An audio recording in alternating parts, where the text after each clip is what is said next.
ସାଙ୍ଗମାନେ ଆମର ଏଇଟା ଝାରସୁଗୁଡ଼ା ଟ୍ରିପ୍ ଥିଲା। ଝାରସୁଗୁଡ଼ା ଟ୍ରିପ୍ରେ ଆମେ ବାଟରେ ଯାଇକି ବହୁତ ଟାଇମ୍ ଥିଲା ହାତରେ, ସେଥିପାଇଁ ଆମେ ଭାତ ରୋଷେଇ କରିବୁ ବୋଲି ଭାବିଲୁ। ରୋଷେଇ କରି ଖାଇବୁ ବୋଲି ଭାତ କଲୁ, ଡାଲମା ବି କଲୁ। ଡାଲମା କରି ସେଠି ମାଛ ବି ଆଣିଥିଲୁ। ମାଛ ଭାଜିବାକୁ ଆମ ସାର ଗାଡ଼ିରେ ମାଛ ମୁଁ ଦେଇଥିଲି ଭାଜିବାକୁ। ସେ ମାଛ ଭାଜିକିରି ଆଣିକି ଦେଲା, ମୋ ପାଖରେ ପହଞ୍ଚିଲା ମାଛ ଭଜା। ଇଏ ରହିଲା ମାଛ ଭଜା, ଦେଖ।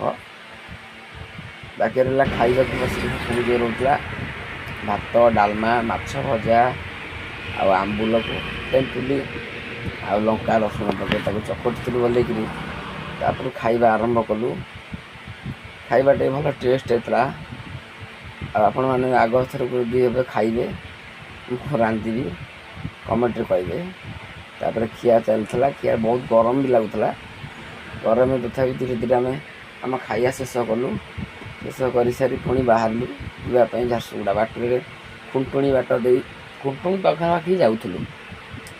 ଗଲା ଭିତରେ ବର୍ଷା ଟିକେ ଧୀରେ ଧୀରେ ଆରମ୍ଭ ହେଲା।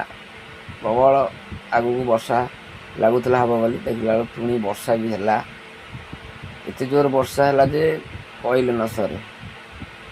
ଗରମ କୁଆଡ଼େ ପୁରା ପଳେଇଲା। ଥଣ୍ଡା ଧୀରେ ଧୀରେ ଆସ୍ତେ ଆସ୍ତେ ପୁରା ଥଣ୍ଡା ବି ଦେବାକୁ ଲାଗିଲା। ତାପରେ ଆମେ ଗଲୁ, ଧୀରେ ଧୀରେ ପହଞ୍ଚିଲୁ ଖୁଣ୍ଟୁଣି ପହଞ୍ଚିବା ବାଟରେ ଆହୁରି ଜୋରରେ ବର୍ଷା ହେଉଥିଲା, ଯିଏକି ଅନ୍ଧାର ହେଇ ଆସୁଥିଲା। ଲାଇଟ୍ ଦେବାକୁ ଲାଗୁଥିଲା, ଲାଇଟ୍ ଦେଇ ଚାଲିବାକୁ, କାହିଁକିନା ଏତେ ଜୋର ଅନ୍ଧାର ହେଇଥିଲା, ବର୍ଷା ବି ଗାଜୁଥିଲା। ତାପରେ ଆମେ ଯାଇ ପହଞ୍ଚିଲୁ ଖୁଣ୍ଟୁଣି ଟୋଲଗେଟ୍ ପାଖାପାଖି। ସେଠି ଦେଖିଲା ବେଳକୁ ଟୋଲଗେଟ୍ ପାଖରେ ଆଗକୁ ଜାମ୍ ଦେଖାଯାଉଥିଲା।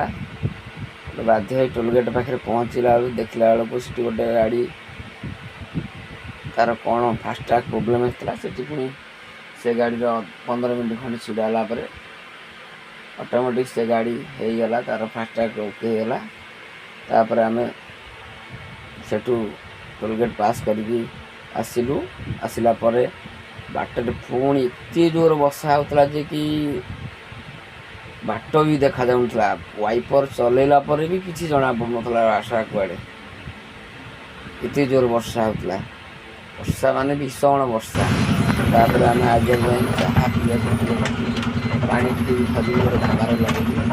ସାଇଡ଼୍ ଢାବା, ସେଠି ରଖିବାକୁ ସାଇଡ଼୍ କଲୁ। ଆଗରେ ଆମ ଆର ଗାଡ଼ି ଥୁଆ ହେଇଥିଲା, ତା ପଛକୁ ଆମେ ଲଗେଇକି ସାଇଡ଼୍ କଲୁ। ସାଇଡ଼୍ କରିସାରି ତାପରେ ଆମର ପାଣି ଜାର୍ ଧରି ପାଣି ପାଇଁ ଗଲୁ ଢାବାକୁ। ଢାବାରୁ ପାଣି ପୁରେଇବାକୁ ଯାଇ ପାଣି ପୁରେଇଲୁ। ପୁରେଇ ସାରିକିରି ପୁଣି ସାଙ୍ଗେ ସାଙ୍ଗେ ଆସି ଚାହା ଟିକେ ମାରିଲୁ। ଚାହା ଟିକେ ବି ପିଇବାକୁ ଭାରି ଇଚ୍ଛା ହେଉଥିଲା, କାରଣ ଥଣ୍ଡା ଟିକେ ଟିକେ ଲାଗୁଥିଲା ଯେହେତୁ। ଚାହା ପିଆ ପିଇ କରି ତାପରେ ପୁଣି ଆମେ ଆମ ରାସ୍ତାରେ ଚାଲିଲୁ। କିଛି ବାଟ ଗଲା ପରେ ବର୍ଷା ଛାଡ଼ି ଯାଇଥିଲା। ବର୍ଷା ଛାଡ଼ିଲା ପରେ ତାପରକୁ ଅନ୍ଧାର ହେଇ ଆସିଥିଲା, ଅନ୍ଧାର ପୁରା ହେଇଥିଲା ପୁରା। ତାପରେ କିଛି ବାଟ ପୁଣି ଗଲୁ। ଗଲା ପରେ ବାଟରେ ବି ଟିକେ ଗାଡ଼ି ଘୋଡ଼ା ଟିକେ କମ୍ ଥିଲା।